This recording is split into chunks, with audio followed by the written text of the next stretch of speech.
Hello दोस्तों, कैसे हो आप लोग। उम्मीद करता हूँ कि आप लोग अच्छे होंगे और आप लोग की तैयारी भी अच्छी चल रही होगी। तो दोस्तों, हम लोगों ने पिछले वीडियो में इस चैप्टर का यानी चैप्टर 41 पंचायती राज व्यवस्था का 1 से 52 नंबर क्वेश्चन तक कंप्लीट कर लिया है। आइए हम लोग आगे 53 नंबर क्वेश्चन से कंटिन्यू करते हैं। क्वेश्चन नंबर 53 है, अशोक मेहता समिति ने किन 2 स्तरों की बात की। तो अशोक मेहता समिति ने मंडलीय पंचायत एवं जिला परिषद की बात की, जो कि ऑप्शन नंबर सी में दिया हुआ है। तो इसका राइट आंसर ऑप्शन सी हो जाएगा। क्वेश्चन नंबर 54 है, अशोक मेहता समिति किससे संबंधित था। तो अशोक मेहता समिति पंचायती राज से संबंधित था, जो कि ऑप्शन नंबर सी में दिया हुआ है। तो इसका राइट आंसर ऑप्शन सी हो जाएगा।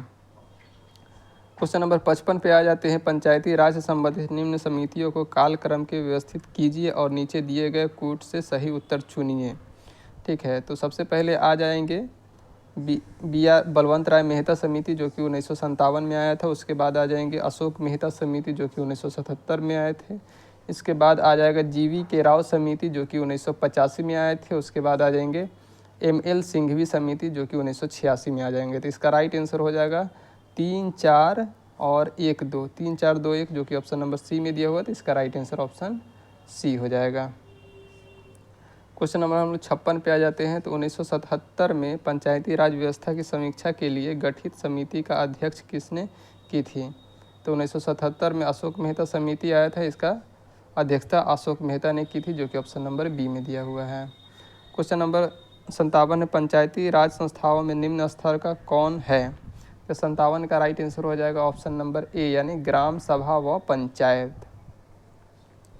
क्वेश्चन नंबर 58 है, पंचायती राज संस्थाओं में उच्चतम स्तर कौन है। तो 58 का राइट आंसर हो जाएगा ऑप्शन सी, यानी जिला परिषद।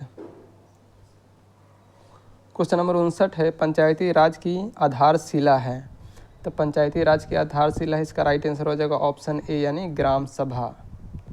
क्वेश्चन नंबर 60 है, पंचायत समिति का मुख्य निष्पादक होता है। तो 60 का राइट आंसर हो जाएगा ऑप्शन नंबर डी, यानी खंड विकास पदाधिकारी। क्वेश्चन नंबर 61 है, जिला परिषद का मुख्य कार्य है। तो 61 का राइट आंसर हो जाएगा ऑप्शन नंबर ए, यानी समन्वय एवं प्रेक्षण।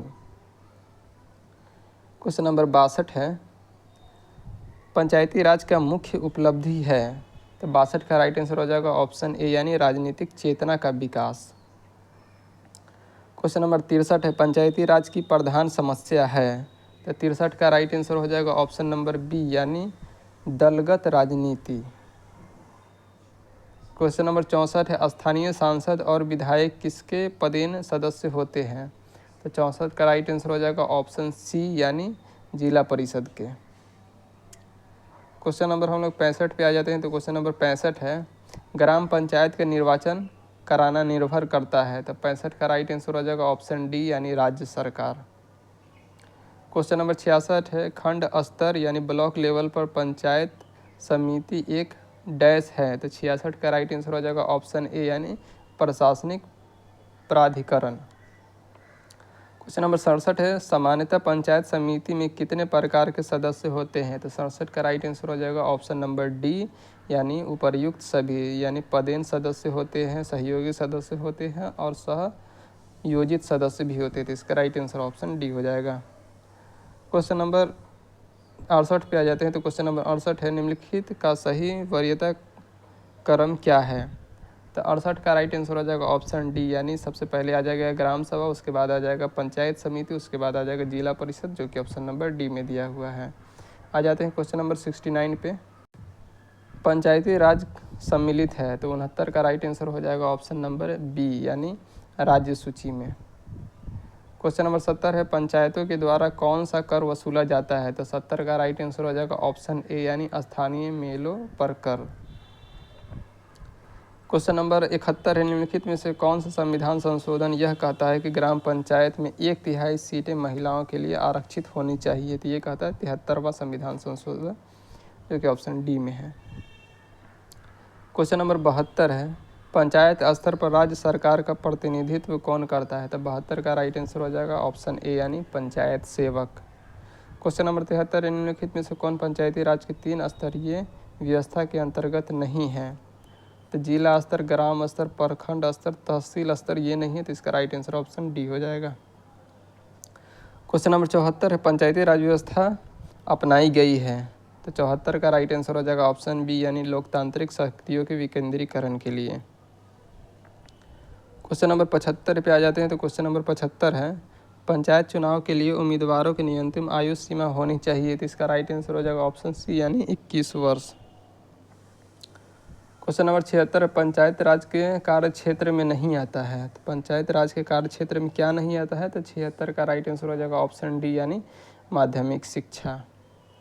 क्वेश्चन नंबर 70 है पंचायती राज संस्थान की अधिकतम आय का स्रोत है। 77 का राइट आंसर हो जाएगा ऑप्शन सी यानी सरकारी अनुदान। क्वेश्चन नंबर 78 है पंचायत समिति का गठन किस स्तर पर होता है? तो 78 का राइट आंसर हो जाएगा ऑप्शन बी यानी प्रखंड स्तर पर। क्वेश्चन नंबर 79 पे आ जाते हैं पंचायत समिति के प्रशासन का प्रबंध एक सरकारी अधिकारी करता है जिसे कहते हैं। तो 79 का राइट आंसर हो जाएगा ऑप्शन ए यानी खंड विकास पदाधिकारी। क्वेश्चन नंबर 80 है पंचायती राज त्रिसोपान प्रणाली का प्राथमिक भाग है। तो 80 का राइट आंसर हो जाएगा ऑप्शन बी यानी ग्राम पंचायत। क्वेश्चन नंबर 81 है बलवंत राय मेहता समिति का गठन किस वर्ष किया गया? तो 81 का राइट आंसर हो जाएगा ऑप्शन डी यानी 1957 में। क्वेश्चन नंबर 82 पे आ जाते हैं। क्वेश्चन नंबर 82 पंचायत समिति के सदस्य हैं। तो 82 का राइट आंसर हो जाएगा ऑप्शन सी यानी ग्राम पंचायत के सदस्यों द्वारा अप्रत्यक्ष रूप से निर्वाचित किए जाते हैं। क्वेश्चन नंबर 83 है पंचायती राज संस्थाओं में अपनी निधि हेतु निर्भर है। 83 का राइट आंसर हो जाएगा ऑप्शन बी यानी सरकारी अनुदान पर। क्वेश्चन नंबर 84 पे आ जाते हैं। तो क्वेश्चन नंबर 84 ग्राम पंचायतों की आयतों का स्रोत कौन सा है? तो 84 का राइट आंसर हो जाएगा ऑप्शन नंबर बी यानी मेला एवं बाजार कर। क्वेश्चन नंबर 85 एक विकास खंड पर पंचायत समिति होती है। तो 85 का राइट आंसर हो जाएगा ऑप्शन बी यानी एक प्रशासकीय अधिकरण। क्वेश्चन नंबर हम लोग 86 पे आ जाते हैं। क्वेश्चन नंबर 86 है यदि पंचायत भंग होती है तो किस अवधि के अंदर निर्वाचन होंगे? तो ये होंगे 6 माह के अंदर, जो कि ऑप्शन सी में दिया हुआ है। क्वेश्चन नंबर 87 निम्न में से भारत में पहला नगर निगम कहाँ स्थापित हुआ था? तो 87 का राइट आंसर हो जाएगा ऑप्शन बी यानी चेन्नई में। क्वेश्चन नंबर 88 लोकतंत्र विकास के लिए पंचायती राज संस्थाओं के पुनर्जीवन पर एल.एम. सिंघवी समिति को कब नियुक्त किया गया? तो एल.एम. सिंघवी समिति को ये नियुक्त किया गया था 1986 में, जो कि ऑप्शन बी में दिया हुआ है। क्वेश्चन नंबर 89 है 1957 में किस समिति ने भारत में त्रिस्तरीय राज्य की सर्वप्रथम सिफारिश की थी? तो ये की थी अशोक मेहता समिति ने, जो कि नहीं बलवंत राय मेहता समिति ने, जो कि ऑप्शन सी में दिया हुआ। तो इसका राइट आंसर ऑप्शन सी होगा। अशोक मेहता समिति ने 2 स्तरीय की मांग की थी 1977 में। क्वेश्चन नंबर 90 पे आते हैं वर्तमान ग्रामीण स्वशासन की संरचना निम्न में से किसकी अनुशंसा पर की गई है? तो 90 का राइट आंसर हो जाएगा ऑप्शन ए यानी बलवंत राय मेहता समिति।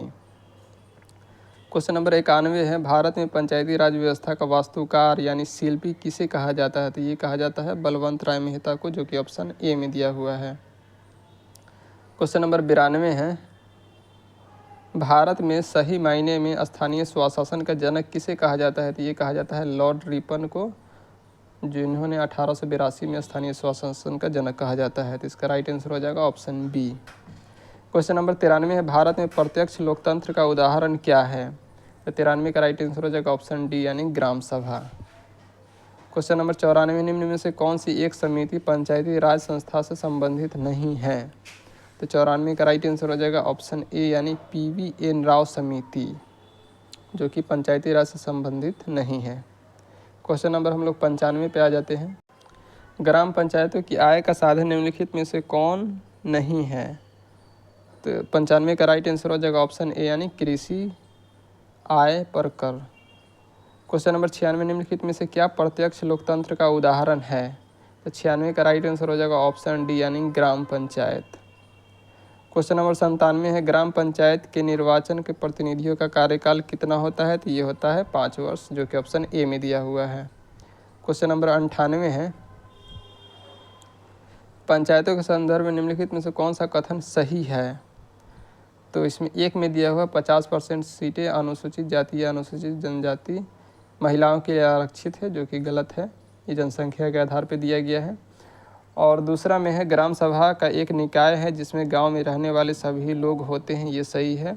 तीसरा में है मध्यवर्ती स्तर पर एक पंचायत होगी, ये भी सही है। तो 2 और 3 सही है, जो कि ऑप्शन नंबर बी में है। तो 98 का राइट आंसर ऑप्शन डी हो जाएगा, केवल 3 मध्यवर्ती स्तर पर एक पंचायत होगी। तो इसका राइट आंसर हो जाएगा ऑप्शन डी। क्वेश्चन नंबर 99 पे आ जाते हैं। तो क्वेश्चन नंबर 99 है, इसको समिति और नियुक्ति का वर्ष से सम्मिलित करना है। तो बलवंत राय मेहता 1957 में, ए का 1 हो जाएगा। अशोक मेहता समिति 1977 में, ML सिंघवी समिति 1986 में और PK थंगुन समिति 1988 में। तो इसका ए का 1 हो जाएगा, बी का 2 हो जाएगा, सी का 3 हो जाएगा, डी का 4 हो जाएगा, जो कि ऑप्शन नंबर बी में दिया हुआ था। इसका राइट आंसर ऑप्शन बी हो जाएगा। तो इस तरह से दोस्तों हम लोग का ये चैप्टर कंप्लीट होता है और इस तरह से पॉलिटी भी कंप्लीट हो रहा है। तो दोस्तों अगर वीडियो अच्छी लग रही है तो लाइक कीजिए, शेयर कीजिए, अगर सब्सक्राइब नहीं किए हैं तो सब्सक्राइब कीजिए। धन्यवाद।